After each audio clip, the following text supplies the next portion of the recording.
Archie Leach was born in Bristol, England, in 1904, to a working-class family with an abusive, alcoholic father and an emotionally distant, clinically depressed mother. But when he began his Hollywood career in 1931, he had been transformed into an icon of male sophistication, right down to his wholly invented accent and a new name settled on by the movie moguls at Paramount Studios: Cary Grant. The modern obsession with diversity, equity, inclusion, and representation in film is leaving men behind, but not for the reasons that are commonly espoused. It is not because men crave representation and suddenly find themselves deprived of it by the very people who claim that representation is so critically important, yet who proclaim that men's time is over, men are obsolete, and men need to move aside. It isn't because men are racist or sexist or homophobic as a rule, because this problem includes the majority of men of color, as well as gay and bisexual men. The subject of our discussion, Cary Grant, was himself bisexual, and had fellow masculine film star Randolph Scott as a roommate for 12 years, during which time Grant also carried on a string of failed relationships with women. It was from Scott and his wealthy background that the working-class Grant learned the arts of male sophistication. How the modern obsession with representation leaves men behind is that men, as a general rule, don't care about representation. Men are aspirational. They don't need characters who represent them. They want characters they can aspire to. They don't want to see themselves on screen. They want to see ideals that they could become. When I was a child, it was a common practice to insert a child character into a show so we had a point of view character we could relate to. But those characters were never popular. I never wanted to be the human. I wanted to be the cool robot truck. Men didn't thrill to the adventures of Arnold Schwarzenegger, James Bond, Batman, or Goku because they saw themselves in Arnold Schwarzenegger, James Bond, Batman, or Goku. They wanted to be Arnold Schwarzenegger, James Bond, Batman, or Goku. For assorted cultural, historical, and biological reasons, men find themselves born into a world that values them for what they produce, more than for any intrinsic value to who they are. The utilitarian view of men is what promulgates ideas of male disposability, defaults attacks on male productivity and virility. It's always calling men a fat, neckbeard, virgin, man-baby loser in his parents' basement, and leads to heavily disproportionate rates of male suicide. The traditional means for men to compensate for this utilitarian view of their lives has been to ennoble it. The daily grind to provide for others becomes the mighty quest. The hero's journey archetype becomes the personal journey to adopting the heroic role of protector and provider. The reversal and erasure of heroic roles for men poses an existential threat to their entire sense of meaning that cannot be replaced by just becoming more like women, because men aren't treated like women. Labor, sacrifice, and death is still expected of men. Men don't need to be represented. They want to become someone who is respected, valued, and even loved. And they need to learn how to become that person, both from immediate role models in their lives, like fathers and mentors, and from idealized role models in cinema. You may be born male, but you have to become a man. Which brings us back around to Cary Grant. Grant was not a macho tough guy, but he was the man every man wanted to be and every woman wanted to be with. He was style and sophistication and dashing good looks, perfectly coiffed and manicured, without being an effete snob. He was glamour and charm and quick wit, not at all a brainless dandy. He was class without being classist. He was cool before the concept of cool. Of course, it was all artifice, with Grant himself saying, "Everyone wants to be Cary Grant. Even I want to be Cary Grant." But that's the entire point. Men are aspirational, not representational. Cary Grant was aspirational. Even Cary Grant wanted to be Cary Grant.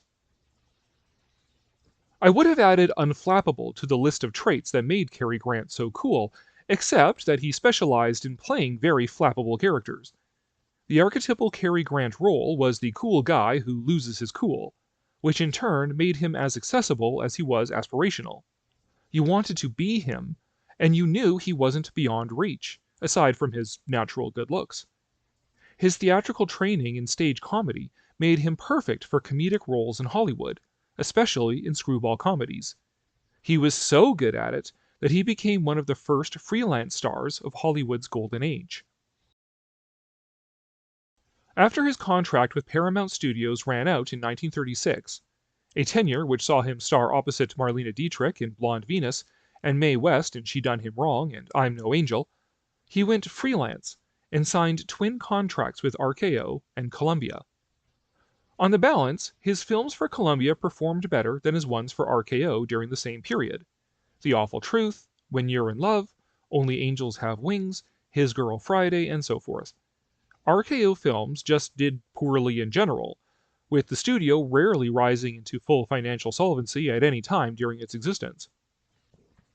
Grant's first film for RKO was a loner while he was still under contract with Paramount. 1935's sometimes saucy, gender-bending romantic comedy Sylvia Scarlett, opposite Katharine Hepburn. I know what it is that gives me a queer feeling when I look at you. It failed, as did his first contracted movie for RKO, The Toast of New York, in 1937. He reunited with Hepburn in 1938 for a film that once again failed at the box office, but has since become one of the best beloved cult comedies of the Golden Age, Bringing Up Baby. The plot is a manic pixie dream girl story before manic pixie dream girls were a formal trope. Grant plays stumbling, introverted paleontologist Dr. David Huxley, whose life's work of building a brontosaurus skeleton is reaching its apotheosis. The next day, he will be getting married to his unemotional fiancée/secretary and receiving the last bone he needs, the mythical intercostal clavicle. However, before he reaches this supreme moment, he ends up running across the flighty Susan Vance, played by Hepburn. Screwball comedy ensues, and by the end of the evening, the dreamy, careless, quirky, chatty, unself-conscious, inconsiderate, and extroverted Susan has decided that she's in love with the bumbling, introverted Huxley and has conspired to do everything in her power to interrupt his wedding plans. This plot includes traveling from New York to Connecticut to deliver a tame leopard named Baby to her wealthy aunt. The comedic value of the plot mostly depends on how one responds to the manic pixie dream girl trope.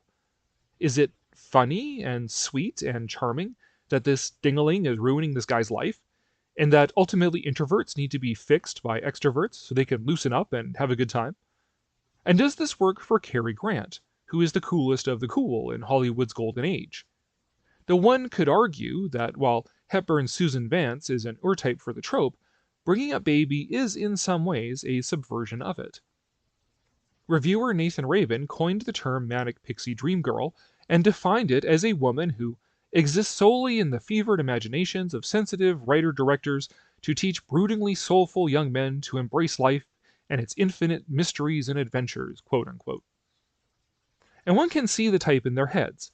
The brooding young man of 500 Days of Summer or Eternal Sunshine of the Spotless Mind, who sees the manic pixie dream girl as a salve or savior to his woes. Thankfully, Eternal Sunshine of the Spotless Mind also put the trope to rest. In Bringing Up Baby, Grant's character spends most of the film rebuffing Hepburn at every opportunity. He is being dragged around, unwillingly, by the nose, and only at the end realizes that he actually loves this woman who has been ruining his life. It may all depend on whether you've had the misfortune of dating a manic pixie dream girl and learned firsthand how apocalyptically hellish it actually is. Furthermore, many actors have a speciality that often puts them at risk of being typecast and even accused of simply playing themselves, but sometimes a skill set is a skill set. Cary Grant is best playing a classy, sophisticated, witty person who becomes increasingly flapped as the movie goes on. Think His Girl Friday, or my favorite Grant movie, Arsenic and Old Lace.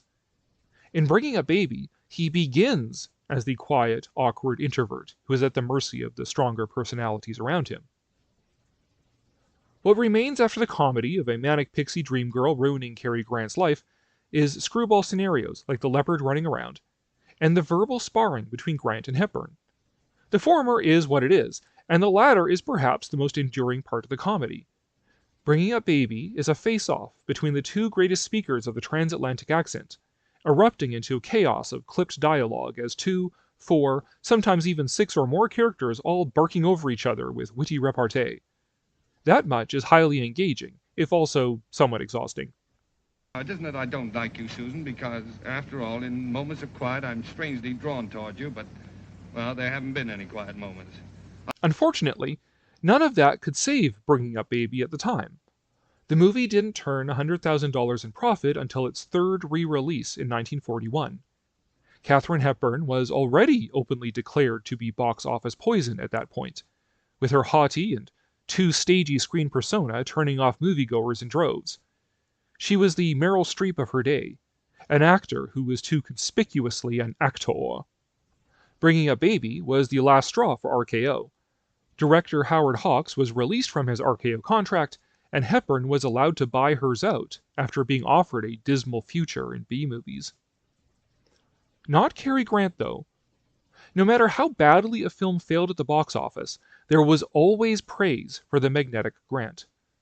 He would go on to make another 12 films with RKO, his contract lasting longer there than with Columbia. After 1939's Gunga Din, Grant starred in My Favorite Wife in 1940, a much more engaging comedy than Bringing Up Baby. Grant is in form as the coolest of the cool, who gets increasingly flapped thanks to his Awful Truth co-star Irene Dunne. This time around, Dunne plays a naturalist photographer who was shipwrecked and presumed dead 7 years ago. Grant plays her husband, who finally has his wife declared legally dead so he can marry a new wife, played by Gail Patrick. Naturally, it is that very same morning that Dunne's character shows back up, and she proceeds to have a great deal of fun at the expense of her unwittingly bigamist husband. That is, until another complication arises when it is discovered that she spent that 7 years marooned on an island with Randolph Scott. Suddenly, the moral high ground is no longer hers. Grant has a much more subdued performance in a more typical role, and Dunne plays a compelling lady of class, humor, and confidence, similar to her role in the exquisite love affair. The story for My Favorite Wife was also provided by Leo McCarey, who also provided the story for Love Affair. Dunne and McCarey lend My Favorite Wife the same dignity as Love Affair, pulling back on the completely off-the-wall screwball comedy and eschewing the empty-headed manic pixie dream girl trope. Amusingly, Grant would go on to star in a remake of Love Affair in 1957 for 20th Century Fox, renamed An Affair to Remember. Grant also starred in 2 of the 3 films that Alfred Hitchcock did for RKO, Suspicion and Notorious, as well as Once Upon a Honeymoon opposite Ginger Rogers, The Bachelor and the Bobby Soxer, where he becomes the victim of Shirley Temple's crush, playing a Christmas angel in The Bishop's Wife, and 1947's Mr. Blandings Builds His Dream House, being his final film with the studio.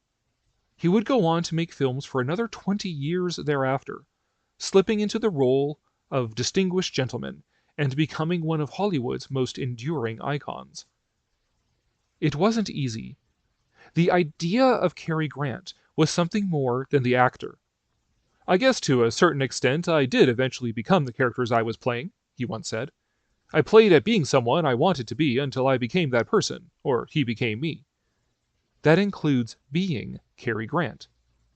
James Mason compared the same grace and perfect timing of Cary Grant's acting to that of Fred Astaire's dancing. But then Frank Sinatra noted that he has so much skill he makes it all look so easy, which is no small compliment from the chairman of the Rat Pack. And most remarkably, Grant never fell out of fashion. In the same year he retired from acting, the MPAA declared him the leading actor of the year. He left because he wanted to raise a family, and that was that. He left, stayed out of the public eye, and the masculine mystique of Cary Grant became a mythology. Perhaps it was none too soon. His last film was in 1966, a scant year before the Summer of Love and massive upheavals in American society. Cary Grant didn't fall out of fashion. The world did. The world stopped aspiring to Grant's style and refinement. More's the pity for us. Cary Grant's career at RKO roughly coincides with a contract the studio signed with another Hollywood maverick. Not an actor, but a producer of one of cinema's most dynamic art forms. Through RKO, he would release some of the greatest movies of all time, and eventually, he would outgrow not only RKO Radio Pictures, but the medium of film itself. In our next installment, we'll look at the rise and fall of the partnership between RKO and Walt Disney.